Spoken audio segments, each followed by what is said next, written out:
Hoy! Ang yabang ng bagong recruit na to. Saan ba yun nanggaling? Sino siya sa tingin niya?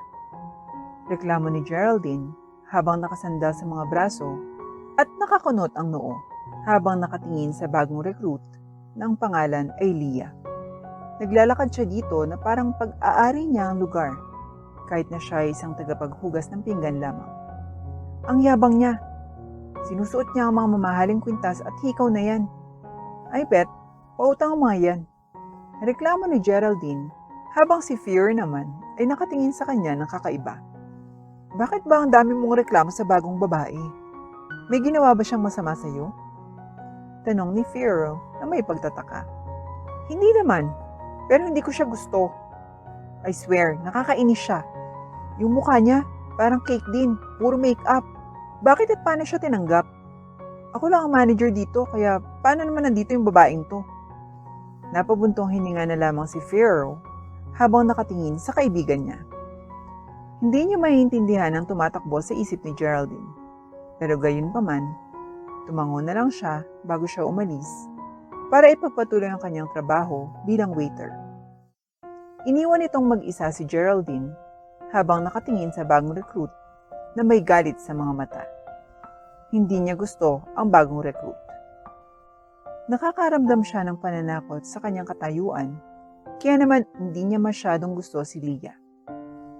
Pero hindi naman niya aaminin kay Geraldine ang katotohanan iyon at kahit kanino.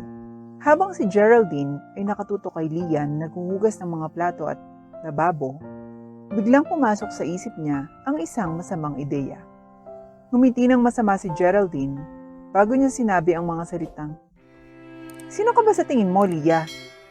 Pagsisisihan mong pumunta ka dito at sinubukan mong agawin ang posisyon ko. Sa pagtatapos ng linggo, mawawala ka na sa restaurant na to at sisiguraduhin kong hindi ka na makakabalik." Sabi ni Geraldine bago siya tumawa at naglakad palayo sa kusina habang patuloy siyang nakangiti na parang baliw. Napabuntong hininga na lamang si Leah nang sa wakas ay natapos na niya ang huling batch ng mga pinggan na hinuhugasan niya. I wonder kung anong ginagawa ni Papa ngayon. Sabi ni Leah sa sarili bago nagsimulang maglakad palayo sa lababo. Nang papalabas na si Leah sa kusina, nagulat siya nang biglang bumukas ang pinto at pumasok ang dalawang waiter habang may bitbit na dosye-dosye ng plato, mga tasa at kagamitan sa loob. Akala ko ba sarado na yung shop?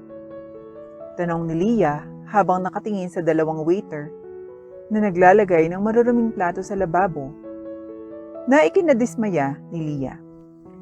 Oo, Leah, sarado na tayo.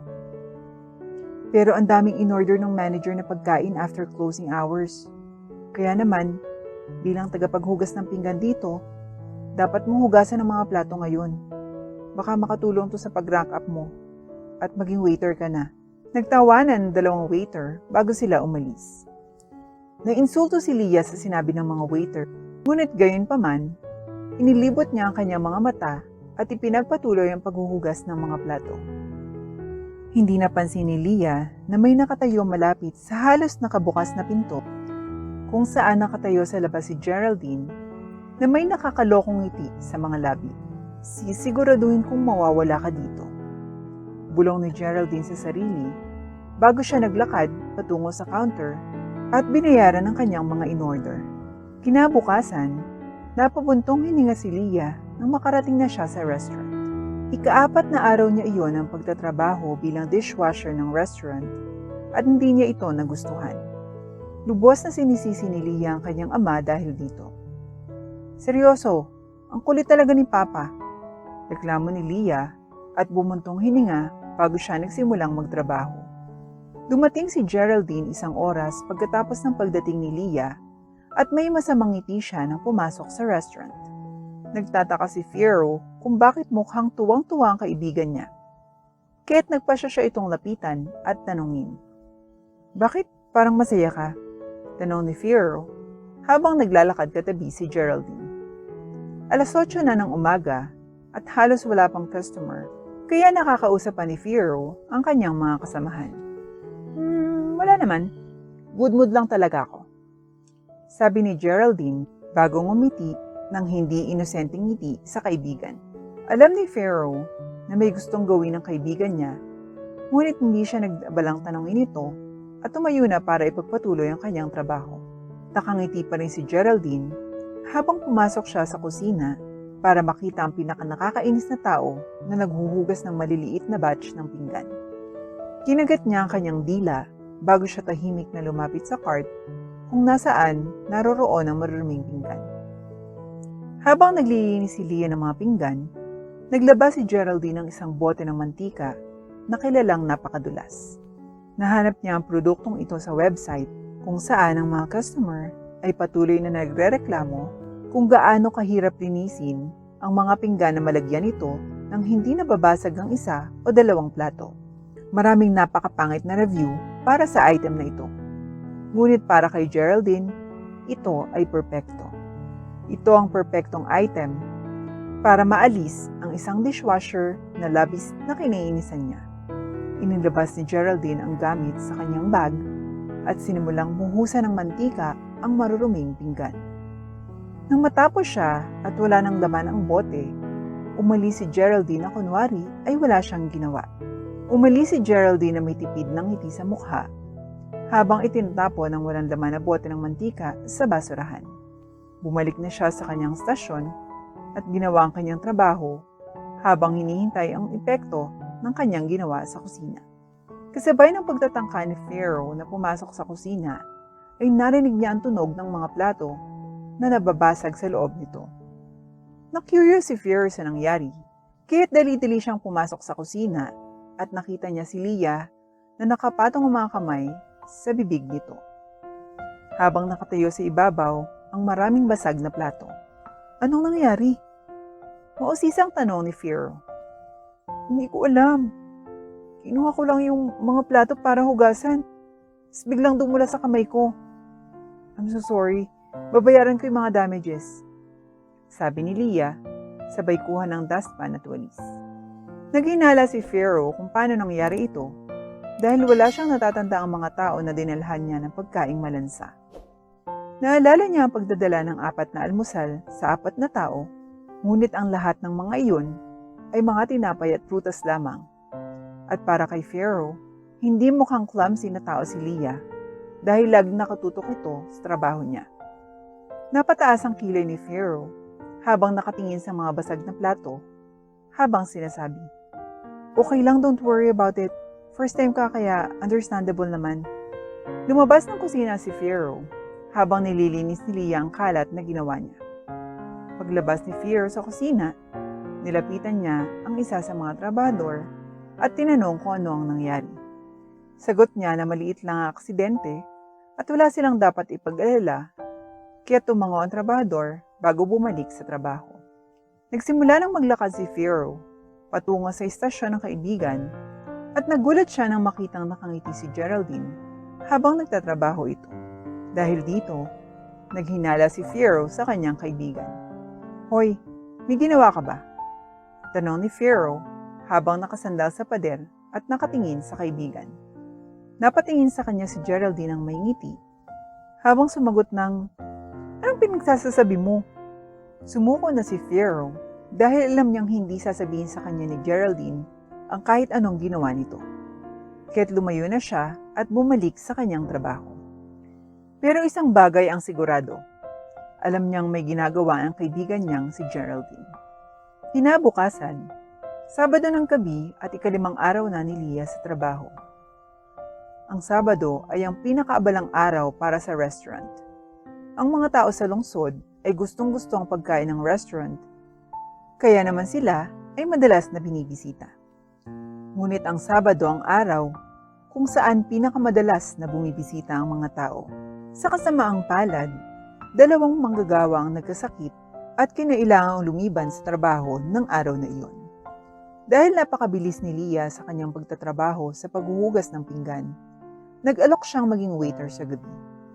At para sa iba, nakita nila si Leah bilang isang mabait na anghel, pero para kay Geraldine, nakita niya si Leah bilang isang mayabang na babae na punong-puno sa sarili. Nakakunot ang noo niya habang pinagmamasdan si Leah na pabalik-balik sa kusina para maghugas ng pinggan at maghain ng mga pinagkainan sa mga tao. Ngunit ito ay nagbigay sa kanya ng isa na namang ideya. Isang ideya na maaaring dahilan para sa nakakainis na babaeng ito na umalis na ng tuluyan sa restaurant. Nakangiting tumayo si Geraldine nang lumabas ng kusina si Leah habang tinutulak ang isang kariton na puno ng mga plato ng pagkain.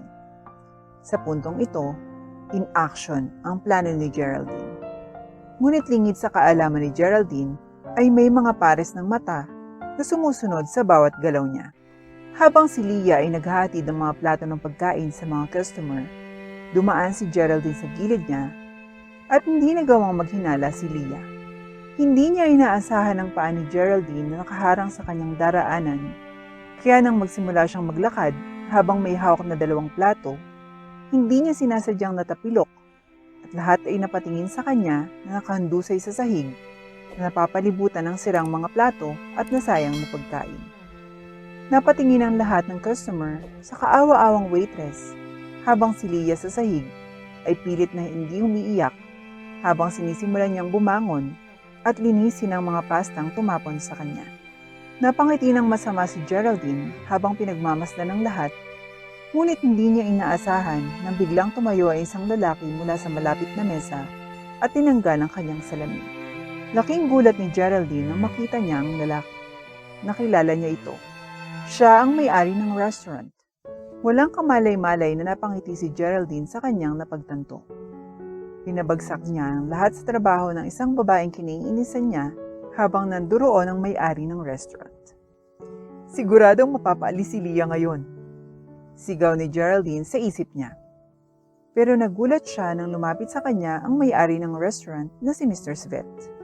Kukunin ko ang mga kagamitan sa paglilinis, Mr. Svet. At huwag po kayong mag-atubiling disiplinahin ng babaeng ito. Nakangiting sabi ni Geraldine, pero bago pa man siya nakalakad ay pinigilan na siya ni Mr. Svet. Hindi mo na kailangan gawin yon, Miss Geraldine. Tanggal ka na sa trabaho. Agad na bumagsak ang ngiti sa mukha ni Geraldine sa narinig. Ano? Hindi sumagot si Mr. Svet sa kanya, habang ang lalaki mismo ay tumalikod at tinulungan si Leah. Anak, ayos ka lang ba? Biglang sabi ni Mr. Svet at lahat ng kulay ay nawala sa mukha ni Geraldine. Hindi ko maintindihan. Itong si Leah? Ito? Anak mo, sir? Gulat na tanong ni Geraldine. Oo. Ito ang aking pinakamamahal na anak, si Liana. Leah ang tawag namin sa kanya. This is my daughter na ngayon ko lang napanood na pinagtripan ng kasamahan niya. Nagsimulang mautal si Geraldine dito. Kahapon, nakatanggap ako ng tawag mula sa isang anonymous na tumatawag na nagsasabing hindi niya mapaniwala ang nangyayari dito sa restaurant. Kaya ngayon, nagpa siya akong suriin ito. Pero hindi ako makapaniwala sa nakita ko ngayon, Miss Geraldine. Dahil sa pagmamaltrato mo, hindi lang sa anak ko, kundi sa iba mo pang mga katrabaho, ay tinatanggal na kita sa trabaho mo. Hindi na nag-abalang magmakaawa pa ni Geraldine habang umiiyak na tumakbo palayo. Humihingi ako ng paumanhin para dito, mga ginoo at mga binibini. Panimula ni Mr. Svet habang nakatingin ang ilang customer at nakasaksi sa mga nangyari. Dahil sa hindi magandang pangyayaring ito, gusto kong sabihin na libre ang pagkain ng lahat ngayong gabi. Please, enjoy the rest of the night. Sabi ni Mr. Svet at naghiyawan ang mga customer. Kinuha ni Mr. Svet ang kanyang coat at ibinigay sa kanyang anak at nagsimulang lumabas ng restaurant. Ngunit bago sila tuluyang umalis sa establishmento, lumapit si Mr. Svet sa lalaking nasa likod ng lahat. Salamat sa pagsasabi sa akin, binata. Dahil sa katapatan mo, promoted ka na bilang manager. At isa pa, sabihin mo sa iyong mga katrabaho na nakatanggap sila ng bonus kaya't magtrabaho sila ng husto ngayong gabi, sabi ni Mr. Svet habang nakangiti bago siya naglakad palayo kasama ang kanyang anak. Nakonsyensya si Firo sa ginawa niya kay Geraldine, pero mali ang ginagawa nito at nakuha lang niya ang nararapat sa kanya.